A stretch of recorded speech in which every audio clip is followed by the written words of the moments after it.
तो इस वीडियो में मैं अपनी क्लास 12 की प्रिपरेशन की स्टोरी शेयर करूंगा। मैं आपको बताऊंगा कि क्या मैं एग्जाम में एक्चुअल में फेल होने वाला था। बोर्ड्स एग्जाम का एक ऐसा सच शेयर करूंगा जो कि आपकी प्रिपरेशन के लिए बहुत हेल्पफुल हो सकता है। तो चैनल को अभी सब्सक्राइब कर लो एंड लेट्स गेट स्टार्टेड। तो एग्जाम का टाइम था, 12th की मैथ्स और फिजिक्स की प्रिपरेशन तो मेरी ठीक थी, लेकिन केमिस्ट्री में थोड़ी दिक्कत थी। उसमें भी फिजिकल मेरा ठीक था। इनऑर्गेनिक केमिस्ट्री में मुझे थोड़ा आइडिया था कि क्या चल रहा है, लेकिन ऑर्गेनिक केमिस्ट्री में मुझे कुछ नहीं पता था कि ये क्या पढ़ा रहे हैं एंड क्या हो रहा है। केमिस्ट्री का एग्जाम पहला था एंड एग्जाम से 2 दिन पहले मैं वो ऑर्गेनिक केमिस्ट्री के सारे जो इंपॉर्टेंट फॉर्मूले होते हैं वो रटने की कोशिश कर रहा था। मुझे कुछ अंडरस्टैंडिंग नहीं थी कि कैसे क्या रिएक्शन मैकेनिज्म होता है, कुछ नहीं पता था। बस वो ऑर्गेनिक केमिस्ट्री के कंपाउंड्स का इरिटेटिंग सा स्ट्रक्चर और नॉमेनक्लेचर था, तो बस यही सब मैं रट रहा था। अभी मुझसे कुछ भी पूछोगे मुझे कुछ याद नहीं है कि क्या था। रटने से यही होता है, सब भूल जाता है एग्जाम के बाद। एंड फिर आता है एग्जाम का दिन, और जिसका मुझे डर था वैसा ही हुआ। मेरा एग्जाम अच्छा नहीं गया।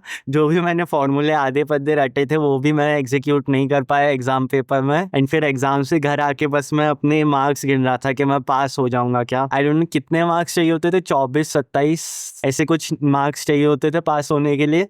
तो मैं वही गिन रहा था कि मेरे वो हो जाएंगे क्या पूरे, कैसे ना कैसे। अपने मार्क्स कैलकुलेट करने के बाद मुझे लग रहा था कि मैं पास हो भी सकता हूँ एंड नहीं भी हो सकता हूँ। एंड एग्जाम रिजल्ट के दिन तक भी मैं 50-50% था कि मेरा रिजल्ट क्या आएगा। तो फिर 1-2 महीने बाद पता नहीं रिजल्ट आता है, मैं अपनी स्कोर शीट देखता हूँ एंड रिजल्ट एक्चुअल में काफ़ी अच्छा होता है मेरी एक्सपेक्टेशन से। लाइक मैं पास ना होने के लिए श्योर नहीं था, लेकिन मेरा स्कोर आई डोंट नो कितना आया था, 66-70 ऐसे कुछ मार्क्स आए थे केमिस्ट्री में टोटल। तो लाइक मेरा दिमाग फट गया कि ये कैसे हुआ, मेरा एग्जाम तो बहुत बुरा गया था, फिर भी इतने मार्क्स कैसे आ गए। बट मैं अकेला नहीं हूँ जिसके साथ ऐसा होता है। सीबीएसई बोर्ड्स में ऐसा यूजुअली केस होता है।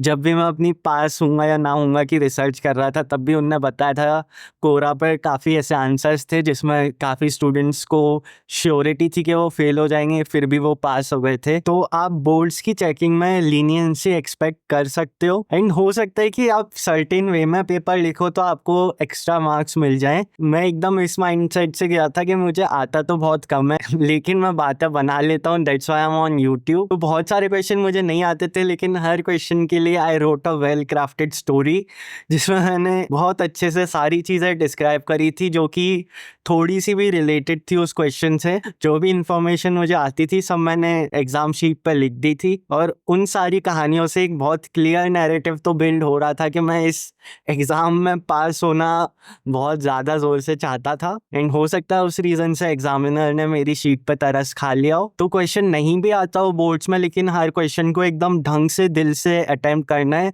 जो भी कुछ भी दिमाग में आ रहा हो इन्फॉर्मेशन वो लिख के आ जाना, पेजेस भर के आ जाना। और मेरी तो राइटिंग भी बहुत ज़्यादा गंदी थी, मेरी राइटिंग समझने में बहुत सारे लोगों का दिमाग खराब हो जाता है, but still I manage to score some marks. तो अगर आप अच्छे से प्रेजेंट भी कर दोगे तो और भी अच्छा हो जाएगा। तो मेरी बस ये उम्मीद है कि ये वीडियो आपको बोर्ड से होने वाले एंग्जाइटी या पैरानोया से थोड़ा बचा पाए, क्योंकि बोर्ड्स में यूजुअली मार्क्स मिल जाते हैं और आपको वो जो प्रैक्टिकल होते हैं उसमें भी बहुत आराम से मार्क्स मिल जाते हैं। जो भी एक्सटर्नल एग्जामिनर आता है वो उससे स्कूल पता नहीं क्या पार्टनरशिप कर देता है, बट बेसिकली वो मार्क्स दे के चले जाते हैं। तो उसका भी आपको टेंशन नहीं लेनी है एंड बोर्ड्स की चेकिंग की भी टेंशन नहीं लेनी है। आप बस अपनी प्रिपरेशन एंड अंडरस्टैंडिंग पर ध्यान रखो, इन सब चीज़ों की एंग्जाइटी नहीं करोगे तो आपका बोर्ड्स बहुत अच्छा चला जाएगा। सो या that's it for the video. इस चैनल को सब्सक्राइब कर लो ऐसे और वीडियोज़ के लिए, and it's me Shaurya signing off.